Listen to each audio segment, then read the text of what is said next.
rajin melayani, jadi tugas panggilan mulia, beritakan keselamatan, taburkan benih Injil. Shalom, selamat pagi Bapak Ibu Saudara-saudara sekalian. Kita berjumpa pada Sabda Pagi saat ini, edisi Selasa 31 Oktober 2023. Yang saat ini kita akan renungkan dari kitab Amos 3, ayatnya yang keempat. Namun sebelum itu kita berdoa, mohon perlindungan dan kekuatan daripada Tuhan. Mari berdoa. Bapa dalam kerajaan surga, Bapa yang kami puji dan sembah siang dan malam hari, terpujilah Engkau Tuhan, karena berkat kasih sayang-Mu kepada kami semua, kami boleh merasakan berkat-berkat yang berasal daripada-Mu, berkat penyertaan, berkat kesehatan yang selalu nyata dalam kehidupan kami sehari-hari. Terima kasih Tuhan, terima kasih banyak Bapa. Saat ini kami akan membaca, mendengar dan merenungkan akan berita firman-Mu. Baiklah, berita firman-Mu ini akan menjadi pedoman dalam kami melakukan aktivitas kami sepanjang hari ini. Agar kami, apa yang kami lakukan, kami kerjakan, boleh berjalan dengan baik dan benar, terlebih sesuai dan seturut dengan kehendak-Mu. Terima kasih Tuhan, di dalam nama Yesus kami berdoa. Amin. Amos pasalnya yang ketiga, ayat yang keempat berbunyi demikian. Mengaumkah seekor singa di hutan apabila tidak mendapat mangsa? Bersuarakah singa muda dari sarangnya jika belum menangkap apa-apa? Tema perenungan saat ini mengambil judul akibat dosa. Keluarga Kristen yang dikasihi dan diberkati Tuhan Yesus, Tuhan Allah dalam pembacaan ini digambarkan seperti singa yang mengaum.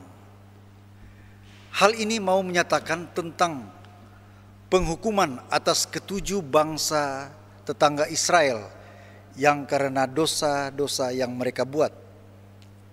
Seperti dalam Hosea pasalnya yang ke-11 ayat 10 mengatakan, mereka akan mengikuti Tuhan. Ia akan mengaum seperti singa.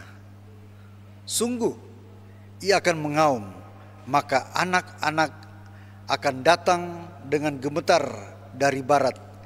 Yang artinya, Tuhan Allah sebagai Bapa membawa umat Israel kembali dan tinggal di negeri sendiri yang sekaligus mengungkapkan kasih-Nya kepada Israel yang telah jatuh ke dalam dosa.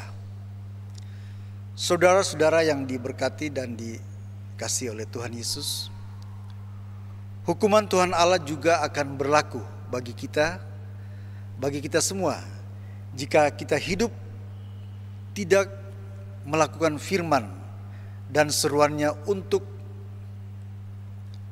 menghargai hak-hak orang miskin dan mereka yang tak berdaya. Tuhan Allah tidak mungkin menjatuhkan hukuman tanpa ada pelanggaran. Hukuman Tuhan Allah lahir dari kekudusan dan keadilan-Nya yang dipicu oleh pelanggaran manusia dan umat-Nya.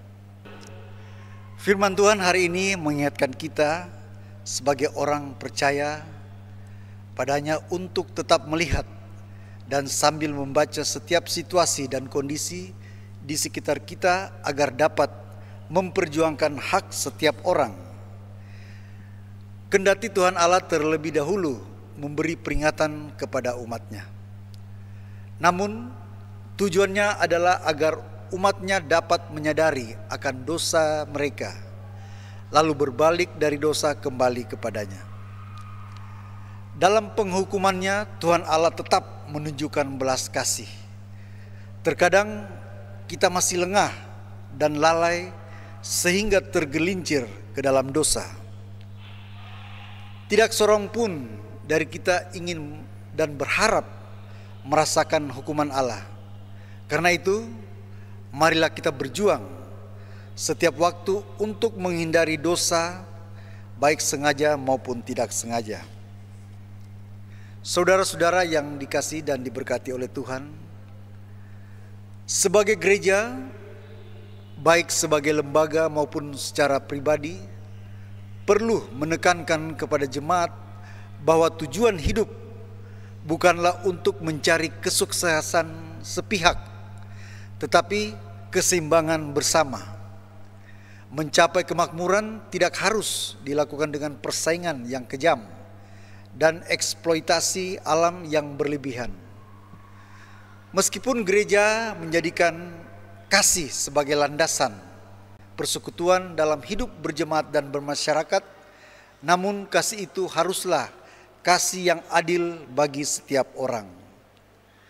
Selain itu, gereja juga harus mengembangkan sikap kritis terhadap hal-hal yang menunjukkan ketidakadilan dan ketidakbenaran di tengah-tengah masyarakat.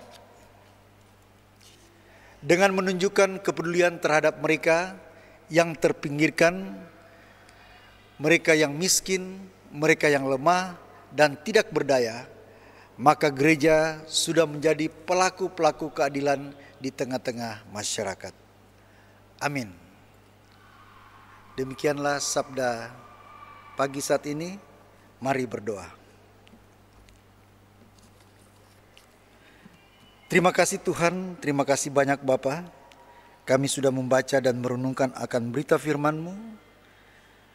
Baiklah, berita firman-Mu ini akan menjadi pedoman dalam sepanjang kami melakukan aktivitas kami saat ini. Terima kasih Tuhan Allah, mampukan kami untuk dapat menjadi saksi Yesus Kristus dalam menyampaikan kebenaran dan keadilan bagi sesama manusia di dunia ini. Inilah doa kami, di dalam nama Yesus kami berdoa. Amin. Keluarga Kristen yang dikasihi Tuhan, demikianlah sabda pagi edisi ini. Sampai berjumpa lagi pada edisi yang berikut. Terima kasih. Maju terus, maju terus.